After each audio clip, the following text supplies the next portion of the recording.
Oke teman-temanku sekalian, saya akan menjelaskan tentang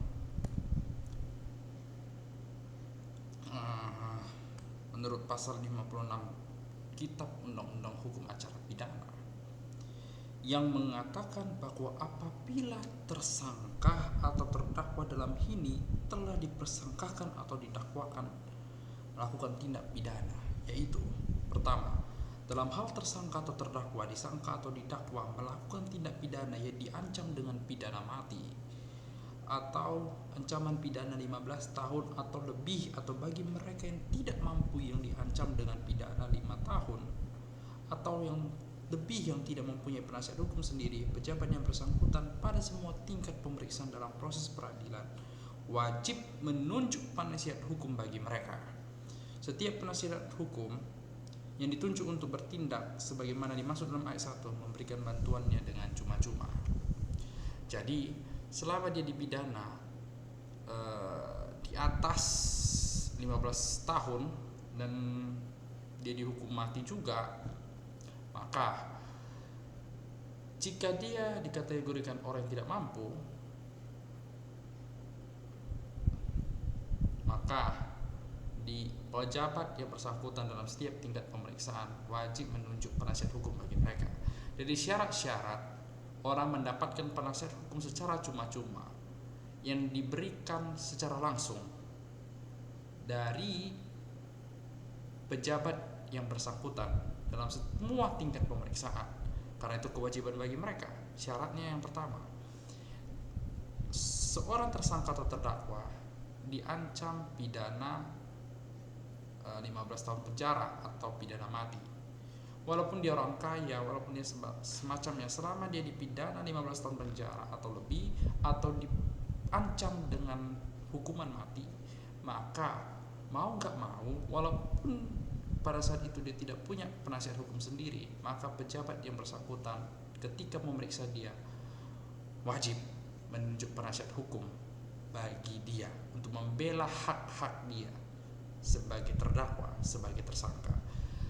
Dan selanjutnya adalah syarat kedua, yaitu orang diberikan penasihat hukum oleh pejabat yang bersangkutan ketika dia dipidana 5 tahun atau di atas 5 tahun dan orang tersebut diperiksa bahwa dia memang benar-benar sebagai orang yang tidak mampu. Misalnya dia adalah orang yang miskin, tidak punya uang, jadi dia melakukan tindak pidana karena terpaksa. Maka ketika orang yang memeriksa dia melihat bahwa dia tidak mampu membayar penasihat hukum bagi dia, maka pengadilan atau pejabat yang memeriksa dia dalam semua tingkat pemeriksaan wajib menunjuk penasihat hukum untuk membela dia. Jadi penasihat hukum ini tidak mesti lewat pengadilan dia berperan dalam membantu para terdakwa atau membela hak dari terdakwa, tidak. Ketika dia sudah ditetapkan tersangka, ditahan oleh para penyidik, maka penasihat hukum bisa mulai langsung membela hak dari seorang tersangka ini. Jadi ketika terstatus tersangka, penasihat hukum boleh berperan untuk membela hak dia. Jadi pembelaan hak yang dilakukan oleh penasihat hukum terhadap pelaku pidana mulai dari statusnya sebagai tersangka. Jadi tidak mesti terdakwa dulu baru penasihat hukum boleh membantu dia atau membela hak-hak dari sang pelaku pidana ini, tapi mulai dari dia ditahan oleh kepolisian karena diduga melakukan tindak pidana, apalagi dia dalam statusnya sebagai tersangka, maka penasihat hukum boleh mulai membela hak-haknya mulai dari ketika dia ditahan oleh penyidik. Jadi tidak hanya dalam pengadilan, tapi di luar pengadilan dan juga sebelum pengadilan, mulai dari dia dilakukan penyidikan, penahanan, maka pembela hukum atau pengacara atau disebut dengan secara umum adalah advokat boleh menemani dan membela hak-hak dia, meneliti, mempelajari kasus-kasus dia, dan itulah sebagainya. Maka penasihat hukum boleh memeriksa dan meneliti apa yang dihasilkan dari hasil pemeriksaan dan penyidikan yang dilakukan oleh para penyidik Jadi dokumen-dokumen yang diperoleh penyidik itu boleh diperiksa, dipelajari dan teliti oleh penasehat hukum dari terdakwa dan juga tersangka.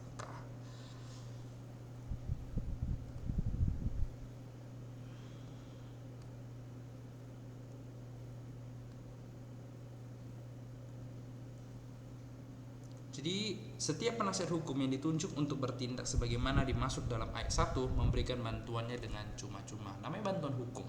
Jika Anda mendengar istilah bantuan hukum, ini menunjukkan bahwa advokat memberikan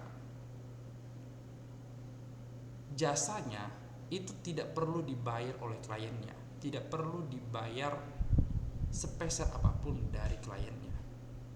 Ya kalau secara sederhana ya hanya sekedar dia bekerja bagi kliennya, itu tidak berharapkan uang sedikit pun dari kliennya. Ini menunjukkan bahwa dia memang benar-benar membantu klien ini ingin menuntas kasusnya tanpa mengharapkan imbalan apapun dari kliennya. Dia tidak mengharapkan uang dari kliennya. Jadi ini menunjukkan memang dia membantu kliennya, ingin menuntaskan kasus kliennya tanpa sedikit pun mengharapkan uang daripadanya. Ini menunjukkan bahwa inilah kualitas advokat diuji. Pengacara akan semakin dilihat negarawan ketika bantuan hukum yang dilakukan itu semakin sering dia lakukan. Jadi kualitas kenegarawan pengacara, nasionalisme atau rasa kemanusiaan secara murni yang dimiliki oleh penasihat hukum akan diuji, akan diperlihatkan seberapa banyak dia melakukan bantuan hukum. Definisi bantuan hukum menurut Kitab Undang-Undang Hukum Acara Pidana adalah jasa dari penasihat hukum kepada kliennya yang tidak mampu. Jadi ini bersifat pemberian jasa yang dilakukan secara cuma-cuma oleh penasihat hukum terhadap kliennya. Tidak mengharapkan apa-apa. Kliennya tidak perlu memenuhi syarat apapun untuk mendapatkan jasa dari penasihat hukum ini, karena ini semata-mata memang keinginan dari hati terdalam sang pengacara atau penasihat hukum. Jadi kalau istilah-istilah penasihat hukum itu lebih sering kita dengarnya pengacara, karena dalam pengadilan pengacara yang selalu dikatakan menjadi penasihat hukum dia selalu disebut dengan pengacara. Jadi ketika pengacara ini ditunjuk misalnya oleh pengadilan, tapi bisa juga walaupun dia tidak ditunjuk oleh pengadilan, dia mengajukan dirinya memang dari hatinya untuk membantu klien ini yang tidak mampu. Dia lihat nenek-nenek ditangkap 9 tahun, dia sebagai pengacara ingin membebaskan nenek ini dari tuntutan hukum yang sangat memberatkan dia. Dia sudah berumur 80 tahun, dia mencuri karena terpaksa. Pertimbangan ini membuat hati pengacara luluh. Jadi dia melakukan bantuan hukum. Istilah bantuan hukum ini menunjukkan dia memberikan jasanya kepada kliennya secara cuma-cuma. Jadi dia mempelajari kasus nenek ini, dia mempelajari kasus seorang pelaku pidana yang ingin dia bela dengan tulus hati. Ini semata-mata bukan karena uang, bukan karena ingin tenar, popularitas dan sebagainya, tapi dia memang memberikannya secara cuma-cuma. Jadi kalau dia mengharapkan uang, itu bukan bantuan hukum. Ketika pengacara mengharapkan uang, apalagi sudah mendapatkan uang dari kliennya, apalagi juta-jutaan, bermiliar-miliaran dari kliennya, maka itu bukanlah bantuan hukum.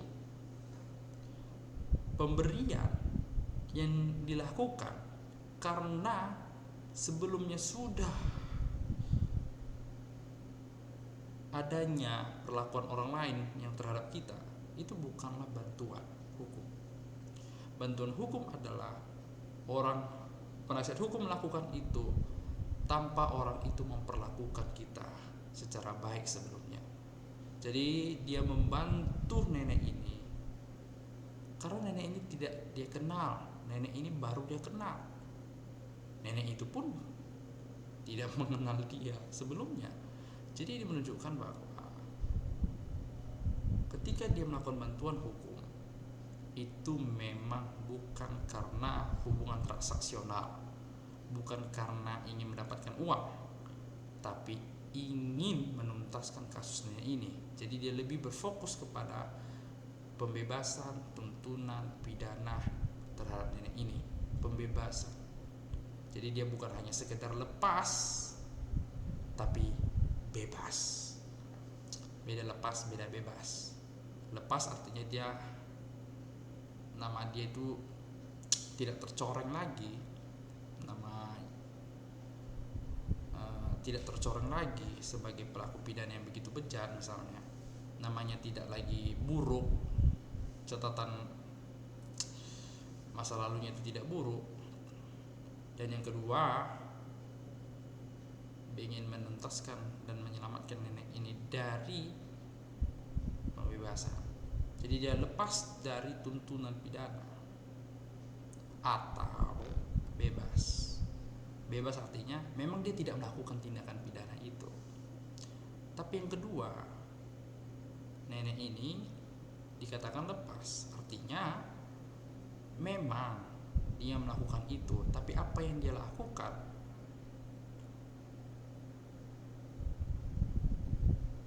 tidak layak dihukum 9 tahun penjara menurut undang-undang. Jadi lepas dari tuntutan hukum. Memang dia melakukan, tapi tuntutan jaksa terhadap dia itu tidaklah sesuai fakta, tidaklah terjadi. Jadi lepas dari tuntutan jaksa. Begitu. Beda lepas, beda bebas. Berdasarkan uraian hal ini, maka tersangka atau terdakwa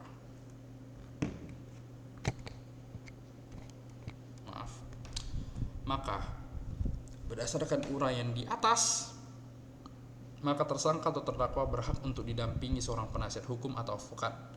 Namun dalam hal ini, apabila tersangka atau terdakwa tidak mampu membiayai jasa atau pembayaran honorarium atau pemberian bantuan hukum kepada penasihat hukum advokat tersebut, maka pengadilan segera menunjuk dan meminta kepada tersangka atau terdakwa untuk mendapatkan surat keterangan miskin atau kurang mampu dari kepala desa dan diketahui oleh camat. Jadi sebelum pengadilan menunjuk penasihat hukum kepada orang yang tidak mampu atau kepada orang-orang yang ekonominya sangat rendah, sampai-sampai tidak mempunyai uang sedikit pun, misalnya seperti nenek-nenek yang sudah sangat miskin sampai dia terpaksa mencuri kelapa di samping rumahnya. Jadi dia mencuri kelapa tetangganya dan ketahuan oleh pemilik kelapa itu, dan dia mengadukannya ke polisi, dan polisi menangkap nenek ini. Dan di dalam pengadilan nenek ini didakwa di penjara 9 tahun. Dan pengadilan menilai bahwa nenek ini kayaknya memang benar-benar kurang mampu, sangat miskin. Jadi pengadilan akan menyuruh sang nenek harus dapat dulu surat tidak mampunya, bahwa memang benar-benar dia tidak mampu, sebagai bukti tertulisnya. Artinya dokumen tertulis itu akan menunjukkan bahwa benar terang nenek ini adalah seseorang yang sangat-sangat miskin. Jadi untuk menunjukkan bahwa nenek ini sangat miskin, di mana kemiskinan sang nenek ini sangat akan meringankan hukuman yang akan terjadi atasnya, maka pengadilan menyuruh nenek ini sebagai tersangka misalnya atau terdakwa supaya minta surat keterangan bahwa nenek ini miskin atau kurang mampu dari kepala desanya.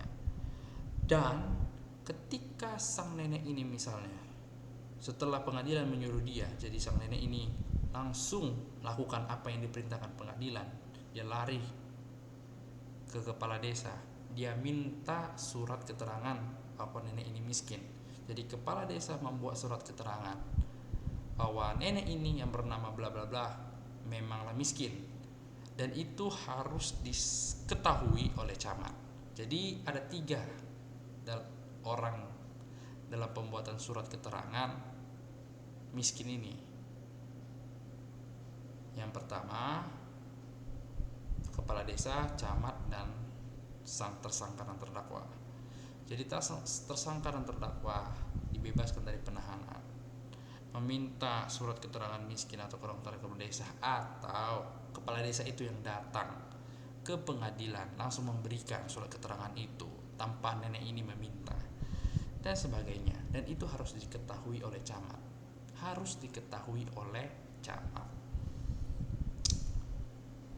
Untuk pemberian bantuan hukum sebagaimana dengan maksud di atas, maka ketua majelis hakim segera berkonsultasi dengan ketua pengadilan negeri. Selanjutnya ketua majelis hakim menunjuk seorang atau lebih pemberi bantuan hukum. Penunjukan ini ditetapkan dengan surat penetapan ketua majelis hakim yang mengadili perkara tersebut. Jadi untuk pemberian bantuan hukum sebagaimana maksud yang saya jelaskan tadi, maka ketua majelis hakim segera berkonsultasi dengan ketua pengadilan negeri. Jadi majelis itu ada ketuanya, di mana dia selalu dibilang yang mulia, dan selalu banyak berbicara di situ, memimpin pengadilan. Itulah ketua majelis hakim yang duduk di tengah-tengah para hakim-hakim itu. Jadi dia duduk di tengah, itulah ketua majelis hakim. Jadi orang yang duduk di tengah ini berkonsultasi dengan ketua pengadilan negeri. Ketua pengadilan negeri ini apa? Dialah yang menunjuk para hakim ini. Dialah yang memberi tugas hakim ini akan bertugas di pengadilan ini, pengadilan sana, pengadilan begono. Itulah. Jadi ketua pengadilan ini bukan hanya tugasnya memilih dan menentukan majelis hakim yang akan bertugas di pengadilan untuk menangani kasus, tapi ketua pengadilan negeri ini juga bertugas menentukan kapan waktunya sidang pertama dimulai. Misalnya ketua pengadilan negeri menentukan hari Senin sidang pertama harus dimulai jam segini, siap maksimalnya begini. Jadi itulah salah satu tugas dari ketua pengadilan negeri. Jadi ketua majelis hakim dalam pemberian bantuan hukum yang dimaksud seperti yang di atas, maka dia berkonsultasi dengan ketua pengadilan negeri. Selanjutnya ketua majelis hakim menunjuk seorang atau lebih memberi bantuan hukum. Jadi sebelum majelis hakim dalam pengadilan memberi atau menunjuk penasihat hukum kepada tersangka atau terdakwa karena dia kurang mampu, karena dia diancam pidana mati, maka sebelum dia menunjuk, dia harus berkonsultasi dulu dengan ketua pengadilan negeri. Berkonsultasi dulu dengan ketua pengadilan negeri. Jadi ini penuh dengan pertimbangan, tidak berdasarkan penilaian pribadi hakim dalam menunjuk pengacara atau yang disebut secara umum penasihat hukum kepada tersangka atau terdakwa. Jadi penunjukan yang dilakukan oleh pengadilan atau majelis hakim terhadap supaya membela hak-hak dari tersangka atau terdakwa itu tidak berdasarkan penilaian subjektif, penilaian pribadi secara mutlak dari majelis hakim. Jadi majelis hakim ketika dia menunjuk penasihat hukum untuk membela hak-hak dari tersangka dan terdakwa, baik dalam penahanan maupun dalam pengadilan, maka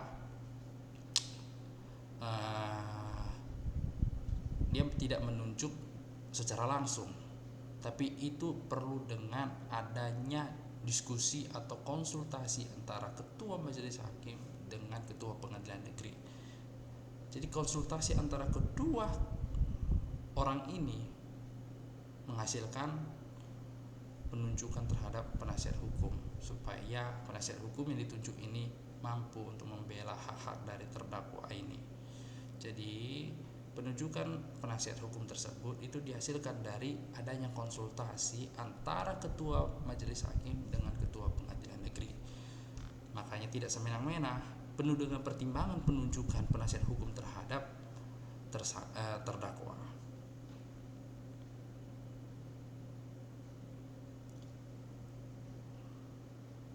Dan penunjukan ini ditetapkan dengan surat penetapan ketua majelis hakim yang mengadili perkara tersebut. Jadi ketua pengadilan tidak berperan dalam penetapan penunjukan penasihat hukum ini melalui surat penetapan. Jadi surat penetapan penunjukan penasihat hukum terhadap terdakwa itu bukan lagi ranahnya ketua pengadilan negeri. Ketua pengadilan negeri dalam penunjukan penasihat hukum hanya sebagai teman diskusi, tempat sharing-sharing, berkonsultasi, memberi pendapat sebagai pertimbangan bagi majelis hakim untuk menunjuk penasihat hukum bagi terdakwa. Jadi itulah tugas dari ketua pengadilan negeri dalam penunjukan penasihat hukum terhadap terdakwa.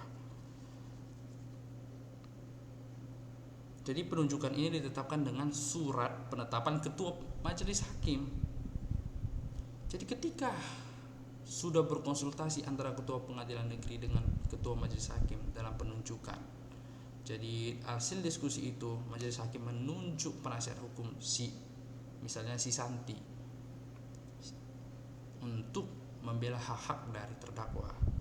Jadi penasihat hukum yang bernama Santi ini membela haknya dari pengadilan itu, mengajukan eksepsi, melakukan perlawanan, berdebat dengan pengacara saksi yang lain dan sebagainya. Ketika pengacara itu ditunjuk dan sudah ditetapkan, dan tidak hanya sekedar itu, tapi melalui dokumen tertulis yang bernama surat penetapan penunjukan ini yang dilakukan oleh majelis hakim. Nah, ini menunjukkan bahwa memang sahlah penasihat hukum ini membela secara terhadap terdakwa, dan terdakwa juga secara sah menjadi klien dari penasihat hukum yang ditunjuk oleh majelis hakim ini. Begitu. Pemberi bantuan hukum yang ditunjuk untuk menampingi tersangka dan terdakwa harus dikenal dan mempunyai nama baik yang dapat memberikan bantuan hukum atau jasanya secara percuma-cuma. Jadi dilihat juga masa lalu dari penasihat hukum ini, apakah memang dari dulu memang selalu memberikan bantuan hukum secara cuma-cuma. Jadi kalau hakim tidak boleh menunjuk penasihat hukum bagi terdakwa yang track recordnya tidak pernah memberikan bantuan, yang tidak pernah membantu orang-orang yang tidak mampu dalam menghadapi tuntutan hukum, terutama dalam proses pengadilan. Jadi jika masa lalu dari penasihat hukum ini selalu memberikan jasa hukumnya selalu lewat bayar uang, imbalan, tidak pernah sekalipun memberikan jasanya secara cuma-cuma, terutama tidak pernah membantu orang yang sangat-sangat miskin dan susah dalam mengatasi perkaranya, maka ketua majelis hakim ketika berkonsultasi dengan ketua pengadilan negeri dalam menunjuk penasihat hukum bagi terdakwa, ini harus menjadi pertimbangan, dan orang yang seperti ini tidak layak menjadi penasihat hukum bagi orang-orang yang tidak mampu, terutama ketika terdakwa ini dalam kasus ini sebagai orang yang tidak mampu. Jadi ketika terdakwa dilihat pengadilan sebagai orang yang tidak mampu dan ketua majelis hakim berkonsultasi dengan ketua pengadilan negeri dalam penunjukan penasihat hukum terhadap terdakwa, jadi yang paling dipertimbangkan adalah track recordnya, bagaimana dia memberikan bantuan hukum di masa lalu, jika apa jasanya, apakah dia sering melakukan bantuan hukum terhadap cuma-cuma.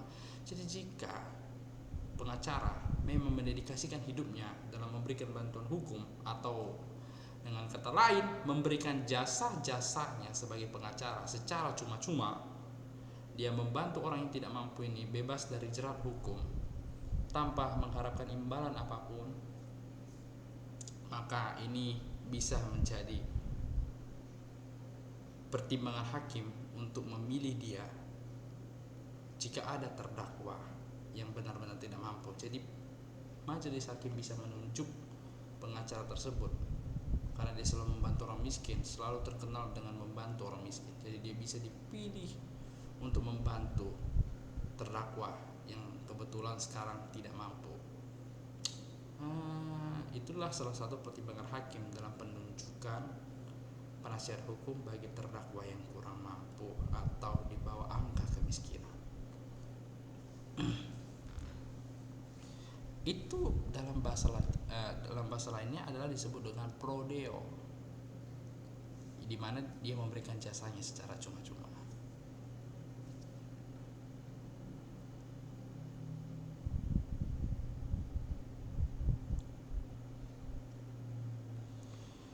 Kita masuk bagaimana biaya bantuan hukum atau honor penasihat hukum.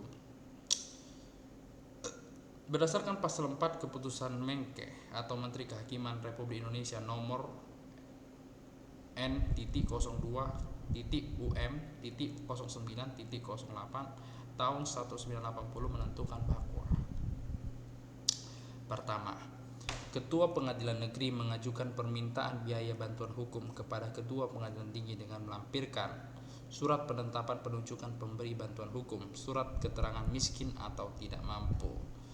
Jadi pengacara ini juga diberi uang, tapi bukan oleh kliennya, tapi juga diberikan uang oleh pengadilan negeri, di mana pengadilan negeri ini, yaitu ketua pengadilan negeri itu, mengajukan permintaan biaya bantuan hukum kepada ketua pengadilan negeri tinggi. Jadi sumber uangnya ini berasal dari peran ketua pengadilan tinggi. Walaupun kita sebagai pengacara misalnya memberi bantuan secara sukarela, kita tetap dapat uang atau honor sebagai penasihat hukum dari pengadilan negeri. Dan pengadilan negeri ini prosesnya dalam memberikan honor kepada penasihat hukum, dia mengajukannya permintaan biaya bantuan hukum kepada ketua pengadilan negeri dengan tinggi dengan melampirkan surat penetapan penunjukan pemberi bantuan hukum. Jadi surat ketetapan penunjukan pemberi bantuan hukum di mana kita bahas tadi ini dibuat setelah ketua majelis hakim menunjuk penasihat hukumnya. Ketika ketua majelis hakim menunjuk seorang penasihat hukum, setelah itulah ketua majelis hakim langsung membuat surat penetapan penunjukan penasihat hukum ini. Misalnya penasihat hukumnya bernama Sinta, nama penasihat hukumnya Sinta.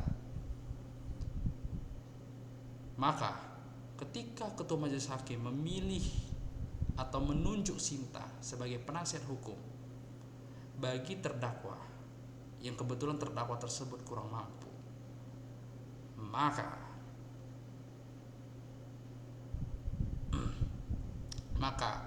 setelah itu ketua majelis hakim membuat surat penetapan penunjukan Sinta sebagai penasihat hukum bagi terdakwa yang nama terdakwanya bla bla bla segala macam begitulah. Ketika segala macamnya, si Sinta ini mendapatkan uang bukan dari kliennya, tapi dia mendapatkan uang dari ketua pengadilan negeri. Dan proses ketua pengadilan negeri memberikan uang kepada Sinta ini sebagai penasihat hukum, diajukan dulu permintaan biaya bantuan oleh ketua pengadilan negeri kepada ketua pengadilan tinggi. Dan surat penetapan penunjukan Sinta sebagai penasihat hukum bagi terdakwa itu dilampirkan dalam pengajuan permintaan biaya bantuan hukum kepada ketua pengadilan tinggi. Dan yang kedua, surat keterangan miskin atau tidak mampu. Jadi dua surat yang sangat diperlukan dalam pembiayaan bagi Sinta ini. Yang pertama, pengajuan permintaan biaya bantuan hukum oleh pengadilan negeri kepada pengadilan tinggi dengan melampirkan surat penunjukan penetapan Sinta sebagai penasihat hukum. Yang kedua, surat keterangan bahwa terdakwa tidak mampu atau miskin. Jadi terdakwa tersebut diajukan juga surat miskinnya atau surat sebagai orang yang tidak mampu. Maka ketika pengadilan tinggi melihat bahwa surat keterangan tidak mampu dari terdakwa ada dan surat penetapan penunjukan Sinta misalnya sebagai pengacara itu sudah terlampir dalam pengajuan biaya bantuan hukum, maka ketua pengadilan tinggi akan mengabulkan. Maka Sinta akan mendapatkan uang dari pengadilan tinggi melalui perantara pengadilan negeri. Tindakan surat tersebut disampaikan kepada Direktur Jenderal Pembinaan Badan Peradilan Umum Departemen Kehakiman dan Pimpinan Proyek. Jadi teman-temanku, ini yang bisa saya sampaikan. Terima kasih.